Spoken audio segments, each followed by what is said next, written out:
Hi everyone, Anthony Morganti here. Around 10 days ago or so, I did a video demonstrating some of the new features found in the current version of Luminar Neo.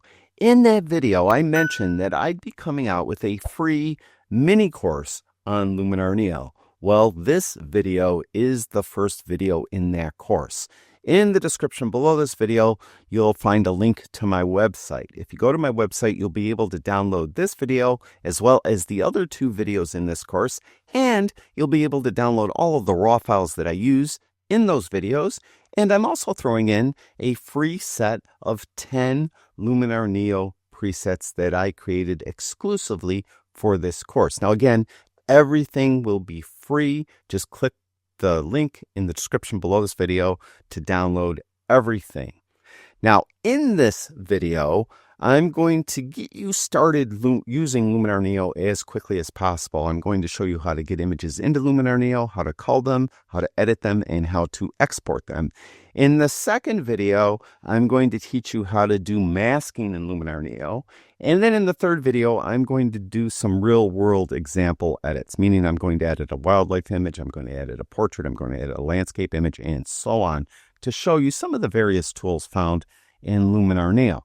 Now, as you could see, I have Luminar Neo open. When you download Luminar Neo and install it in your computer, it's probably going to look like this when you open it for the first time. You don't have any images in it. To get images in it, all you need to do is go over here and click on Add Photos. When you do that, you'll get a Finder window if you have a Mac, or a File Explorer window if you have a PC. Either way, you just navigate to a folder of images and add it, and you'll add that folder of images to Luminar Neo. It's super easy to do. But what if you were out taking pictures and you have a camera full of pictures? They're all on the memory card. Well, in that instance, all you really need to do is copy the images off the memory card, put them somewhere on your computer, and then navigate to the folder on your computer. For example, you'll notice on my desktop, I have a Nikon Z8 CF Express card. So this is a memory card from the camera. And here I have a number of different photos. I want to get these images into Luminar Neo. To do that, all I need to do is copy them off this card and put them somewhere on my computer. On my computer, I have an external hard drive that I called Pictures. It's empty. I'm going to put these images on this hard drive, but I'm going to put them in a folder. So I'm going to create a folder here, and I'm just going to call it Neo Pictures. You could call it anything you want. And then in this folder, I'm going to create another folder, and these images were taken at Niagara Falls, Ontario. So I'm going to put Niagara Falls, Ontario. And I'm going to then copy all of these images into this folder. Now, again, you get these images with this course, again, for free. If you downloaded one of my other courses, I had some Niagara Falls pictures. These are different. Those other pictures were from Niagara Falls, New York. These are Niagara Falls, Ontario. So just so you know, these are different images. While that's doing that, just let me show you around the workspace here a little bit. At the top, you have three different modules: Catalog, Presets, and Edit.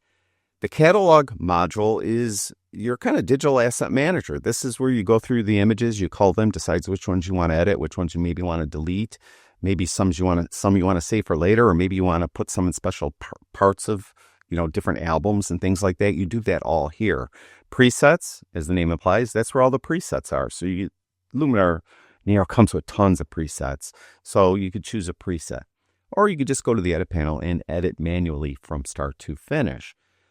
On the left-hand side, you'll notice we have that Add Photos button. We have all photos. So you just want to see every image you have in Neo, you go here. You have sample images. These are mainly images that are parts of tutorials, meaning to help you learn how to use a feature of Luminar Neo. For example, you'll notice that this one right here is a sunrise tutorial, sun rays tutorial before. If I double click that and open it, you'll notice that I get these prompts prompting me to try different things to add sun rays. So it's going to teach me how to add sun rays to this image. And then the one right next to it is sun rays tutorial after, and this is the resultant image. So you're able then to learn different features of Luminar Neo using these sample images. Below that is something called Luminar Mobile. Luminar is available on iOS and Android devices. So if you have it on your phone or tablet, you could edit images there. And then they'll show up here. And then you could download them to the desktop version of Luminar Neo and continue with the edit or re-edit them or do whatever you want. Now, when you delete images from Luminar Neo, it won't delete them off your computer. It will put them in the trash here. From here, though, you could delete them completely if you want to. When you do add folders to Luminar Neo, they'll show up here, and you can see there's something called space imports. If I go to this Luminar mobile image and I import it by clicking this button, it will show up in space imports. So that's where these images are put. So if I did have a lot of edits, say, on my iPad, and I wanted to bring all of those to the desktop, I would import all of those and they'd show up right here. Simple as that. Albums are similar to collections in Lightroom Classic, and they're the exact same as albums in Lightroom CC or the desktop version of Lightroom, in that if you have a bunch of different folders, let's say you have 4 different folders of cats, and you have 2 great cat pictures in one folder, 3 in another, 5 in another, and maybe 1 in the last one, and you want to take all those great cat pictures and put them together, you put them together in an album, and that's what that is. Then Spaces is a little different, not to be confused with Space Imports. This is an online web gallery, and if you watched that video I did where I talked about the new features found in Luminar Neo, this is a new feature that I talked about. By the way, if you haven't seen that video, I'll have a link to it in the description below this video. I created a web gallery of animal pictures I took, and if you click on that, you'll be able to get kind of a preview of this gallery. You could go here and share, and you could share it to Facebook, Twitter, or just copy the link and share it with that link. You could open it. It will open it on my web browser, and I could look at it there. So this is any web galleries you create are called Spaces. They'll show up here. Now, I'm pretty sure my copy is done. So I copied these images off that memory card and I put them on this external hard drive, and I want to look at them in Luminar Neo. To do that, go to Add Photos, and we just need to navigate to where they are. So I have this external hard drive I called Pictures. I have this folder I called Neo Pictures. Then I have the folder called Niagara Falls, Ontario. I'll click Add, and boom, they're here. As easy as that. And here is the folder on the left-hand side. You can see right here, Niagara Falls, Ontario. If I add another folder, it will show up over here, or I could go to All Photos and just see everything if I'd like to. Now, over on the right side, I just want to mention very quickly, at the top you have information about the image exposure info, camera info, stuff like that. Then you have 3 different categories of tools. You have generative tools, merge tools, and enhancement tools. You access all of these tools from the catalog module. The reason why I'm bringing this up is if you use Luminar Neo as a Lightroom Classic plugin, you won't be able to access these tools, because when you use Luminar Neo as a Lightroom Classic plugin, you won't have the catalog module here at all. You'll just have presets and edit. That's it. So unfortunately, if you are using Neo as a plugin with Lightroom Classic and you want to do focus stacking, let's say, you won't be able to do it. You'd have to use Luminar Neo as a standalone app in order to access anything over here. So you know that. Now, right now I'm in what's called kind of a grid view, right? Let's say I want to go through these images in this view, and I want to determine which ones I want to work on, which ones I don't. Well, if this is a little too small, you could go over here, click this little drop down here, and you get the medium size. You can see they get a little bigger, large, and so on. So you could change the size there. You could get rid of the panels by clicking this little icon, or that panel, at least by clicking on that icon to get a little more room if you'd like. So you could go through these images, and let's say you like an image.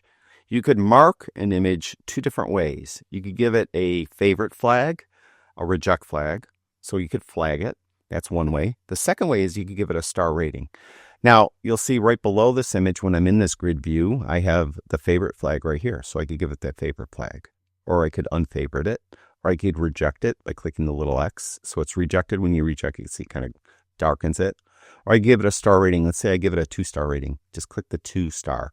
You want to give 4-star, give it 4-star. If you want to remove the star rating, click on that 4th star again. Now, you can use keyboard shortcuts for these. If you're familiar with keyboard shortcuts in Lightroom, they're the same exact thing, Lightroom Classic, I should say.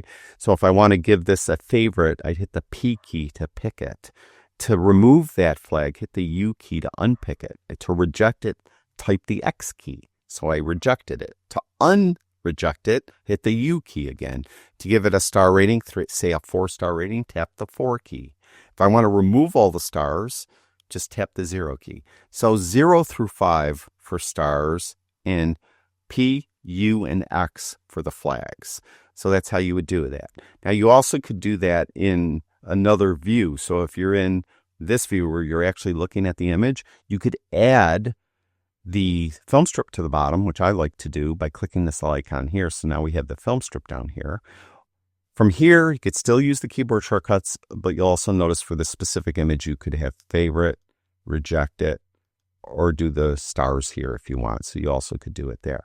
So I like to have that film strip down there, and I go through the images, and let's say I like this one. I'll give it a P or a pick or favorite flag by hitting the P key, P key, P key. I normally don't use the reject flag at all. Like this is the way I do it. So I'll go through. Let me just go through real quick and find something to edit. All right, let's say I want to edit this one. All right, so I've decided I want to edit this one. All I need to do now is go over to the edit panel or presets. If I go to presets, I mentioned that Neo has a ton of presets. So you can come in here and do those, any preset you like. But let's, for this demonstration, go to the edit panel. Go to the edit panel. On the right-hand side are all the different tools. You'll notice they're divided up into sections. First of all, at the top, we have a histogram. Then we have layers. So you could do layer operations to the image. You also could crop the image. Then you have these different sections. You have image quality. You have 2 tools there, essentials, a number of tools there. These are tools that you most often use on different images. You have a set of landscape specific tools. You have some creative tools. So you just want to do something creative. These are in this section here. You have portrait tools. And then at the bottom, you have professional tools. Now, obviously in this video, I can't go through every single one of these tools. Even in this mini course, I can't go through all these tools. But in the third video in this mini course, I'll be editing different types of images. For example, I'll do a landscape image where I'll go through some of the landscape tools. I'll do a portrait where I'll go through some of the portrait tools. And I'll go try to use as many different tools as possible in that third video. Now, as far as this is concerned, I just kind of have a workflow that I like to stick to. And those of you, I'm sorry, I apologize in advance. Those of you who watch my videos know that I'm always harping on my workflow. I firmly believe that if you have a workflow that you try to stick to, it will give you consistent results. Because if you're just jumping around and doing things differently all the time, it's hard to get a consistent results or a consistent look to your photos. Now, for my workflow, what I like to do first, if needed, is reduce noise. Now, this was shot at ISO 64. I don't need to reduce noise. The next thing I would do, if needed, is crop and or straighten the image. Now, I don't think it's really, it almost looks a little crooked, but I don't think it is. It's just the way the landscape is. So I don't need to crop or straighten the image. The next thing I would do, if needed, is choose a different profile. Now you'll notice over here we have this develop raw. That's because this is a raw file. If it weren't a raw file, it wouldn't say raw. Also, if it weren't a raw file, I wouldn't be able to choose a different profile. Profile options are only available on raw files in the develop raw tool. So when I open that up, you'll notice right here are camera profiles. And you'll notice all the profiles that were in my camera are here. If I hover over them, you're seeing kind of a preview of what that profile looks like. Now, I do recommend that you do choose your profile early in your workflow because that's your base image. And then you edit on top of that. So in this case, I'm going to stay with that Luminar default profile. As far as my workflow is concerned, the next thing I'd like to do, if needed, is change or fix white balance. That's in the color section of this develop raw tool. If we go there, you can see there's white balance. I could use the eyedropper, I could use this drop down, or I could use the slider itself.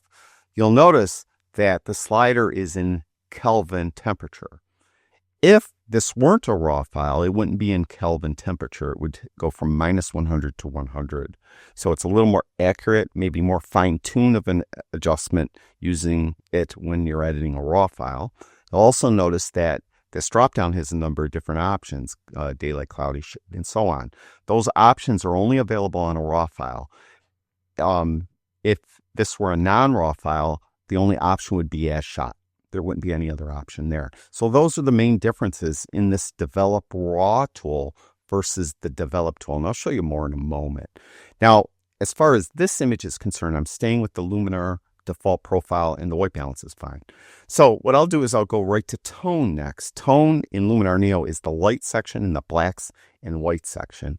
So I'm going to, as you can see, I underexposed. I didn't want to blow out the sky, so I underexposed it considerably. So we'll go and open up the shadows. We'll bring highlights down a little bit. Next, I want to get a white and black point. You do that with the whites and blacks. To do this adjustment, I like to turn on the clipping indicators. To turn those on, tap the J key on your computer. You don't have to hold it in, just tap it. When you tap it, you'll notice on the histogram you have these two circles. That's indicating that the clipping indicators are on. You'll notice if I tap the J key again, those circles disappear.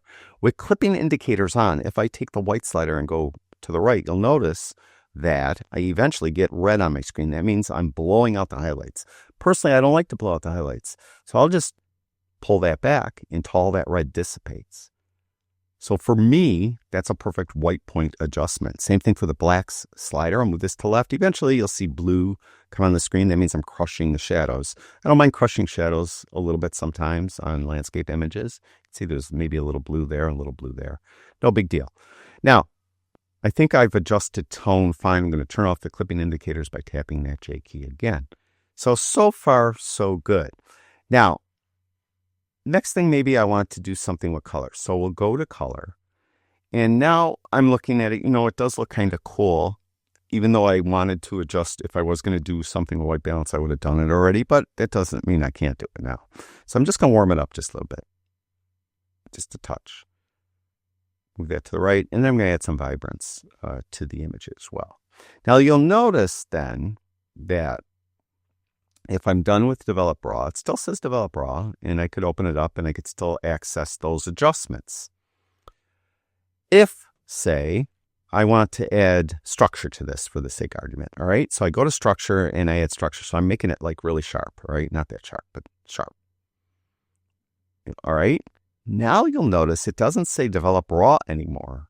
It just says Develop. And if I roll it open, you'll notice all my adjustments are gone. Well, what if I wanted to come back in and readjust something that was in my original, that I originally adjusted? Those are in your edits panel or here. This took me a while to kind of catch on, I guess. Not that I knew it was there, but I would forget sometimes. And it was a slight annoyance at first. But actually, it's brilliant the way they did this. So you go up here to edits. You'll notice that that structure AI adjustment I just did is here, right? But my raw adjustments are here. So I could come back in and readjust something if I need to. They're there. Now, the reason why I say this is brilliant is because if I go back to structure now, you'll notice my adjustment is missing. Let's say, though, that I used masking with this. I didn't, but let's say I did. And I masked it, and I only add structure to the foliage, what little foliage is available.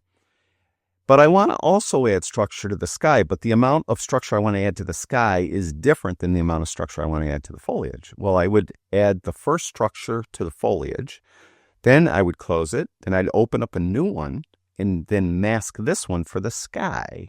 And then I'd be able then to do a specific adjustment for that. So you could add more than one instance of any of these tools, or most of these tools. And that goes hand in hand with masking. And in the second video in this mini course, I'll be talking about masking, and you'll get a better idea what I'm talking about when I do that. Now, with that said, I have it a little bit too sharp. So let's go back up to edits, and let's just like tweak it down a little bit. All right. Now, actually, the image is pretty much done. And typically, I like to finish up with a vignette. So I'll go to vignette. And I want to make a darker vignette, so I'd move this to left. If I move it to the right, you'd see that I'm putting a light vignette. So I add a little bit of a darker vignette. One thing to be aware of with the various tools in On One, a lot of them will have sections, and those sections will be closed. For example, with vignette, you'll notice there's an advanced settings section. If I roll that open, you'll notice then we have a number of different things available here. We have the mode, a post-crop vignette or a pre-crop vignette. We have roundness, feathering, and inner light. I like to often add an inner light to the image. Kind of adds a little pizzazz to it. And you can see that. Now, if I want to see a before after of just the vignette, just click and hold on the little eyeball with the left mouse button. There's before, let go of the left mouse button, after, before, after. If you want to see a before after of the entire image, you could go to this little eyeball here and click and hold. There's before, after. before, after. So you could see, you could do really great edits very quickly with on one. Let's go to another image. Let's edit this one. All right. So I just tried to show you some different things you could do with on one in the editing. And there's one thing I forgot to do on that previous image that I often forget, and I want to just make you aware of it. This is, again, a totally unedited RAW file. So I would go to RAW, develop RAW first. And again, I'd stay true to my workflow in that noise first if needed, don't need to do it. Crop, straighten, don't need to do it. Profile, don't need to do it. I don't think I'm going to have to do anything with white balance, so I won't do that. So we'll go to tone, and let's open up the shadows considerably. Bring the highlights down. Let's get that white and black point. Turn the clipping indicators on by tapping the J key, moving the white slider to the right till I see that red come through, and just back it off till it goes away. And then same thing here, but I'm not going to go too far here. So just a little bit like that. So I did that. Now, the one thing I forgot to do, and I often forget to do, are lens corrections. So if I go to optics here, you'll notice there's these 3 check boxes. All you need to do is check these. So you're going to fix the distortion that was induced by the lens, auto fix chromatic aberrations, and then auto defringe, because often you get a little like kind of fringing from lenses. You could do that. All I do is check those 3 boxes, but I often forget. So try to remember to do that. You'll also notice in this develop raw thing, we also have curves, which I haven't used. We have the more color things we could do. Let's just add some more vibrance to this. We have sharpness. Now this is old technology. So old technology sharpen, old technology noise reduction. I recommend that instead of using the old technology, that you use either noiseless raw or super sharp AI. Those will give you better results than either of these. Then you have the optics, which I mentioned I often forget to do. And then we have transform. So if you're working on architecture, often you need to go to the transform tools to make sure your buildings are standing up straight and things like that. So that's that. Also, I would be remiss if I didn't mention enhance AI. If you're in a real hurry, what you could do is just come here and just move this slider to the right, and it will give you an edit on a raw file. Then you could edit the sky as well. So you could do that. Sometimes you add it on top. So I could add it on top of the edits I just did. Looks pretty good. Now there's a new tool I just want to show you that's in this latest version of Luminar Neo. It's called light depth. So if I go here and I take this amount slider and I put it to the right, you'll notice that it's kind of changing the lighting in the image. You'll notice you have a depth map down here. So I could move this around. So I want to put it more over the falls, and I also could make it thicker or thinner. And I kind of like this tool a lot. I could add warmth or coolness. I could also soften it. Let's add some warmth. So here's before, after this tool. There's before and there's after. I'm finding that I'm often adding this light depth tool to my edits. I think it's a really cool tool. So I often do that. And then let's finish this off as before with that vignette, a little darker of a vignette. And we'll add that inner light that I like to add, but I don't want to, I have clipping indicators still on. You can see I didn't turn them off. So you could just make sure you're not clipping anything too much and hit the J key to turn those off. So there is our edit on this image. So again, you could hit the / key to give you a before also instead of clicking the little eyeball. So there's before and there's after. There's before and there's after. All right, I have my edit now. I want to share this, say, on my website or my newsletter. I need to export the image from Luminar Neo. To do that, go up to the export button on the top right. You'll notice that you have some quick export presets. I could do JPEGs at 100% quality, or 80% quality, or TIFFs at 16 or 8 bits. But my website, I normally resize it, so I need to do a new export. So we'll click on New Export. When you do that, you'll get the export dialog. And from here, you could choose the exact file type you want to export it as well as settings for that file. Now, I could rename it as well. So in this image, I'm going to call it, as you probably would imagine, Niagara Falls, right? So we renamed it Niagara Falls. I mentioned I want to do a JPEG. You also could do some other image file types as well. I'm going to make the long edge 2,000 pixels. That's what I like to have on my website and newsletter. You also could do a short edge measurement if you prefer. You'd keep your original dimensions, so not resize it at all. Or you could put in exact dimensions if you'd like to here. Now I'm just going to do that long edge at 2,000. With the JPEG, I have the option to sharpen it on the export. I normally never sharpen. Sometimes if I was, I guess I would if I was going to print it to a specific paper ink combination that I know looked a little softer, I might want to sharpen it on the export. But in this case, doesn't really apply. The color space, you have 3 to choose from. The sRGB color space is the smallest. The ProPhoto is the largest. You may be tempted to just use the ProPhoto RGB color space, but the problem with that is when you share this with the world, it's going to be viewed on different devices, and not all of those devices will be able to reproduce all of the colors found in the ProPhoto RGB color space. If it can't reproduce the color, it's just going to pick a color close to that color. So it will shift the colors in your image a little bit. You may not want that to happen. You may want to see what everyone will be looking at. So you choose a smaller color space like sRGB. Resolution won't matter unless you're printing it. Just leave it at 300. You should be all right. The quality for the JPEG, at 100, it will be minimally compressed. If you start moving it down, it's going to compress the image a lot. It's going to make it a lot smaller, but then it's going to start showing some JPEG artifacts and distortions. So I just leave it at 100. Now, some of these settings here will change depending on what file type you're exporting as. So for example, if I export as a TIFF file, you'll notice that I have different options for compression and bit depth down here. If I export as a PNG file, you'll see there's bit depth. So what's down here will change depending on what file type you do. So I'm just going to export this file called niagarafalls.jpg to my desktop with these settings and click Save. And you can see that it's exporting it and it's done. So it exported that image as easy as that. And if I go over here, it's right here. And there's my exported image. So that's my quick start video on how to get started using Luminar Neo. Now again, I really couldn't go through and use every single one of these tools in this video. It's just the most common tools I use.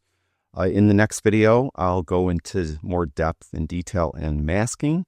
And then in the final video, I'll go and do some real world examples of different types of images. And I mentioned it could be a portrait, a wildlife image, a landscape image, maybe a cityscape image, maybe a macro image.